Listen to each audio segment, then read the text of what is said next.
Welcome back, students. We are again here in this class of 9, and today's subject is geography. And in this subject, we will be discussing about chapter 2, the physical features of India.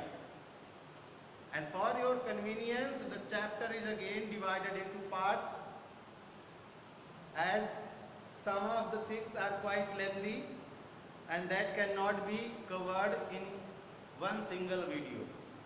So in this part first of this chapter, what we will be discussing about 6 major physiographic divisions of our country India. We know that India is a vast country. It is 7th largest country in the world in terms of area, and various physical features are also available. So we will be discussing about those physical features. The Himalayan mountains is one important physical feature, and it is quite big portion also. So we will be discussing its location, its division and its importance in this video only. So moving towards our next slide, what are the major physiographic divisions of India? So there are 6 major physiographic divisions of India. 6 major physiographic divisions of India. The Himalayan mountains, the northern plains, the peninsular plateaus, the Indian desert, the coastal plains and the iceland groups. These are 6 major physiographic divisions. In some of the books, you may find only 5 major physiographic divisions, as these coastal plains and northern plains are combined together as the plains. The plains के नाम से दोनों को combine कर दिया जाता है किन्हीं किन्हीं बुक्स में, और वहां अंदर जाकर के उसको बाइफरकेट करते हैं. But in your textbook they are separated, thus they become 6 physiographic division. So in this part of video we will be discussing only about the Himalayan mountains, as it is a very vast material. So have a look. The Himalayan mountains, it is geologically young and fold mountain. Young and fold mountain है, ठीक है. ये सबसे, अगर हम as की बात करें तो ये सबसे नया है. दुनिया में बहुत सारे जो भी माउंटेन्स हैं उनमें सब में नया है. Geologically young and fold mountains, और इसकी जो प्रकृति है, इसका जो बनावट है, स्ट्रक्चर है, वो फोल्ड माउंटेन है. क्लास 6 में प्रोबेबली आपने पढ़ा होगा फॉर्म ऑफ और टाइप ऑफ माउंटेन, जिसमें block mountains, fold mountains, volcanic mountains बताया जाता है. तो this is an example of fold mountains. And where it is located? It is located at northern border of India. कहाँ located है? India के northern borders पर ये लोकेटेड है. It runs in west to east direction, पश्चिम से पूर्व की तरफ जाता है. पश्चिम से पूर्व की तरफ जाता है. The loftiest and most rugged mountain barriers in the world, and that's why it become very important for our country's climatic condition also. Loftiest, as we know that the highest mountain peak, that is Mount Everest, 8,848 meters, is situated in this mountain range. Himalayan mountain range में ही mount Everest situated है, that जो कि दुनिया की सबसे ऊंची चोटी है, पीक है. And because it is new and continuously, the activities of construction or movement are going on, so the destruction also took place, so that's why it is most rugged mountain and barrier. If we see the world map from North Pole to India till India, there is no such natural or big barrier which can prevent the cold winds coming from the North Pole towards India. So this mountain range acts as a barrier to prevent India, our country, from the cold winds coming from the North Pole. Now come to some other features. It covers 2400 kilometer distance from Kashmir to Arunachal Pradesh. 2400 kilometre की लंबाई है। Width की बात करें तो width very करती है। It is 400 kilometre in Kashmir and 150 kilometre in Arunachal Pradesh. Width की बात करते हैं, विड्थ वेरी करती है। कश्मीर में ये 400 किलोमीटर विड्थ है और अरुणाचल प्रदेश में ये 150 किलोमीटर रह जाती है। Now, moving towards division, it is how it is divided, longitudinal and latitudinal wise also, or regions wise. So first we will discuss about longitudinal. There are three ranges. As per the longitudinal division, there are three ranges. Himadri, also known as Great or Inner Himalaya. Himadri, also known as Great or Inner Himalaya. It is the northernmost. It is the northernmost range of Himalaya. Then south of Himadri, it is Himachal or Lesser Himalaya.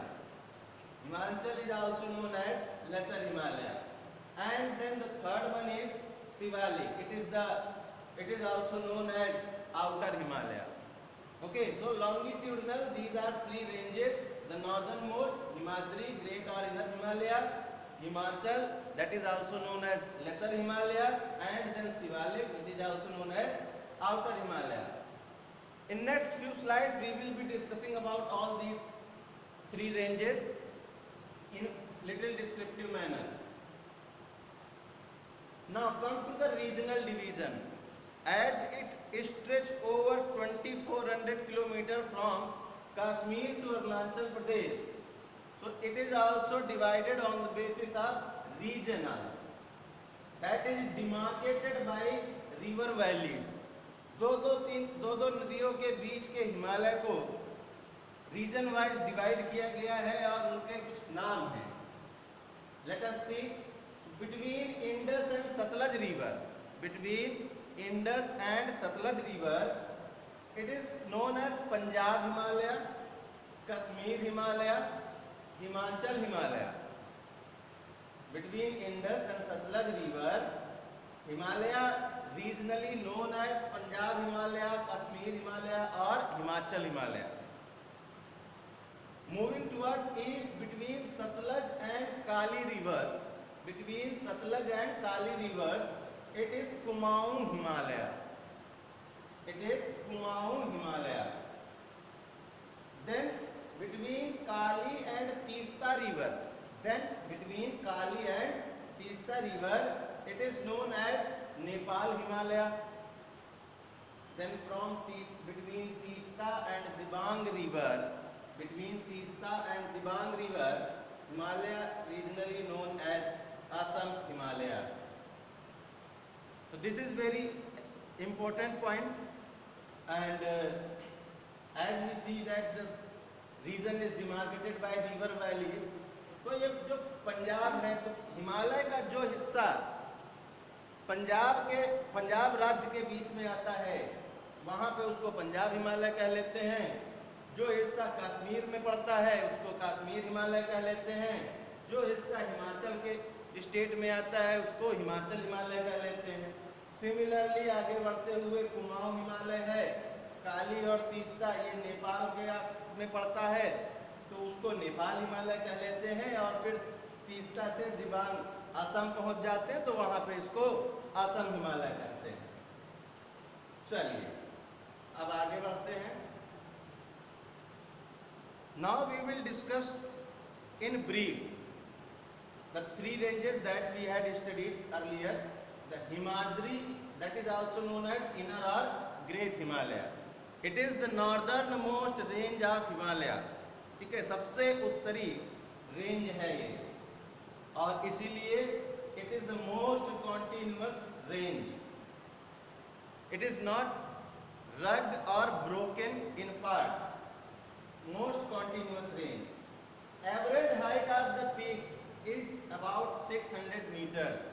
इस range में जो mountain peaks हैं, there are various mountain peaks, so average height of those mountain peaks is about 600 meters. And as we discussed that Himalaya is a fold mountain, so the folds are asymmetrical in nature. Asymmetrical क्या होता है? Class 8 में आप लोगों ने symmetry नाम से एक चैप्टर मैथ में पढ़ा होगा, समानता करके जो है।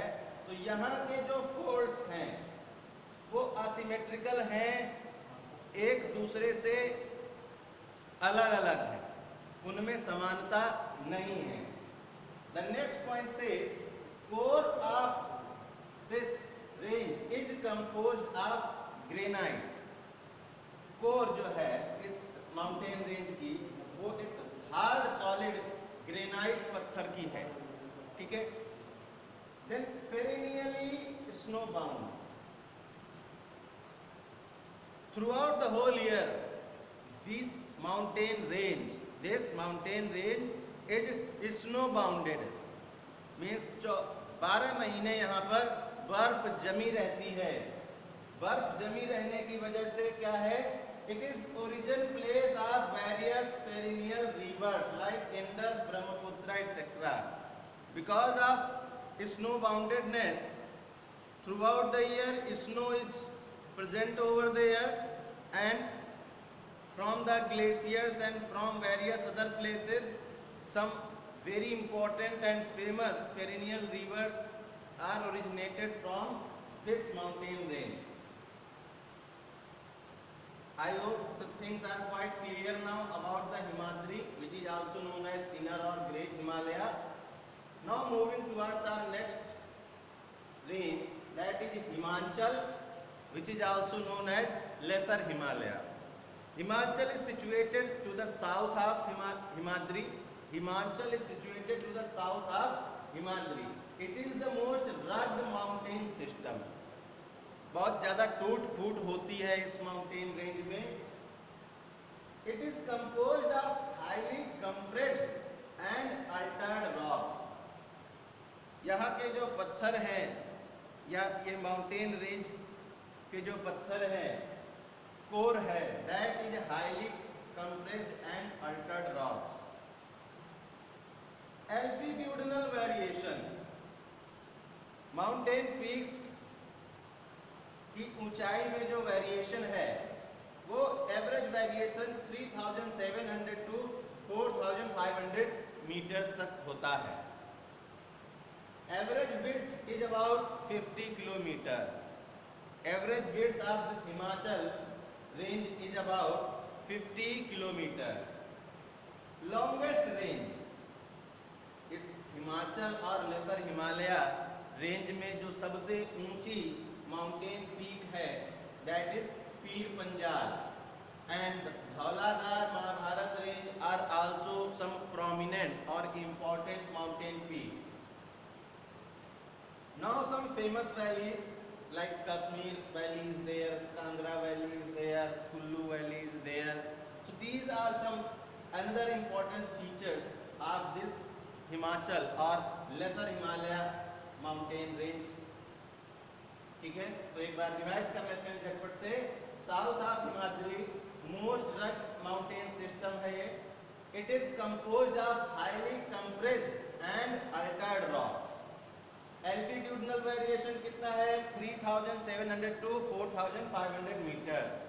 एवरेज विड्थ कितनी है दैट इज 50 किलोमीटर। इस हिमाचल या लेसर हिमालय की सबसे ऊंची चोटी पीर पंजाल, इसके अलावा धौलाधार और Mahabharat, they are also very prominent mountain ranges and peak.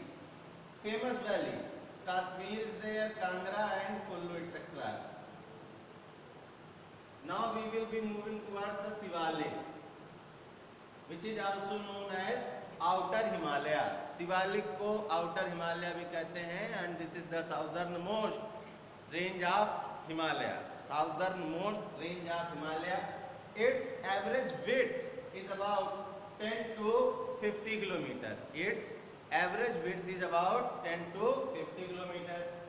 Then altitudinal variation 900 meters to 1100 meters. यहाँ पर जो माउंटेन पीक है इस माउंटेन रेंज में, शिवालिक और इनर हिमालय में जो वेरियस माउंटेन पीक्स है उनका altitudinal variation is about 900 meters to 1100 meters.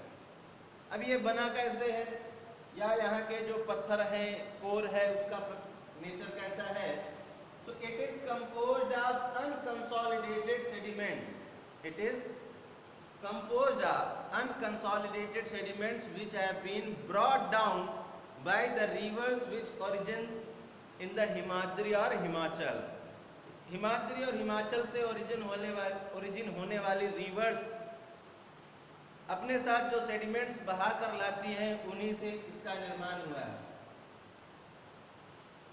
Longitudinal valleys between Himachal and Shivalik are also called doons, इन्हें दून्स कहा जाता है। हिमाचल और शिवालिक के बीच में लॉन्गिट्यूडनल जो वैलीज हैं, हिमाचल और शिवालिक के बीच जो लॉन्गिट्यूडनल वैलीज होती हैं उन्हें दून्स कहा जाता है। नाम सुना होगा आपने Dehradun, a famous hill station, then Patli Doon is there, Kotli Doon is there, okay. So let us revise this again. Shivalik और outer Himalaya, it is the southern most range of the Himalaya. Its average width is about 10 to 50 kilometers. Altitudinal variation in this mountain range is about 900 meters to 1100 meters. It is composed of unconsolidated sediments which have been brought down by the rivers which originates from the Himadri and Himachal. Longitudinal valleys between the Himachal and Shivaliks are known as dunes. For example, Dehradun, a famous hill station. Now, another thing is Purvachal or Eastern Hills. ये क्या है? Beyond दिहांग river, ठीक है? अरुणाचल में river है ये दिहांग. Beyond दिहांग river, Himalayas bend sharply towards south. Himalaya south direction को sharply bend हो जाता है। यहाँ पे आप देख सकते हैं, ये यहाँ पे दिहांग रिवर है। दिहांग रिवर से हिमालय साउथ डायरेक्शन को बेंड हो रहा है। यहाँ पे दिहांग रिवर है और यहाँ से Himalayan mountain range towards south bend होती है, ठीक है। तो गारो, खासी, जयंतिया हिल्स, पटकाई बम हिल्स, ये यहाँ पे प्रोमिनेंट हिल्स हैं। अगर हम इनके कंपोजिशन की बात करते हैं तो it is composed of strong sandstone which are basically sedimentary rocks. कैसे बना है? It is composed of strong sandstone which are originally sedimentary rocks. And what are the important hills? Patkai Bum Hills, Naga Hills, Mizo Hills, Manipur Hills. These are some important hills in this Purvachal or Eastern Hills. Now moving towards the map. In this map we can see some important prominent ranges of Himalaya. So this dark brown region, this dark brown region is our Himalaya. Okay. यहाँ ऊपर सबसे north की तरफ हिमाद्री होता है, फिर हिमाचल होता है और ये लास्ट में साउदर्न मोस्ट शिवालिक रेंज है। सबसे नॉर्थ में हिमाद्री, बीच में आपका हिमाचल और सबसे लास्ट में आपका Shivalik. This map is also drawn on your text book, so you can clearly see these mountain ranges. Okay, if it is not very visible to you in this video. अगर हम पूर्वांचल और ईस्टर्न या eastern hills की तरफ की बात करते हैं, जिनको अभी बताया गया, ये है आपकी गारो, ये है खासी, ये है जयंतिया हिल्स, फिर इधर आपका पटकाई बम, नागा हिल्स, मिजो हिल्स, ये माउंटेन रेंजेस यहाँ पे हैं।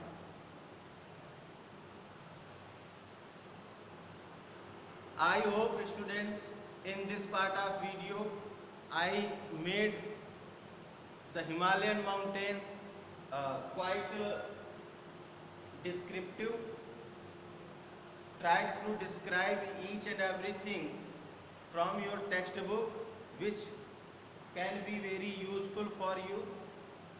Watch this video, and if you have any doubts or queries, feel free to ask, whether in the comment box or in my personal WhatsApp number. Till then, goodbye.